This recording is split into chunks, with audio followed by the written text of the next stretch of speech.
又係我荃灣 Elisa。咁首先今次嚟介紹嘅就係我哋 MC2嘅按摩槍，有兩隻款，有啲咩分別呢？其實係一隻會發熱，一隻唔發熱嘅。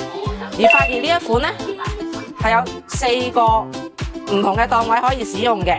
而佢兩隻款有啲咩唔同？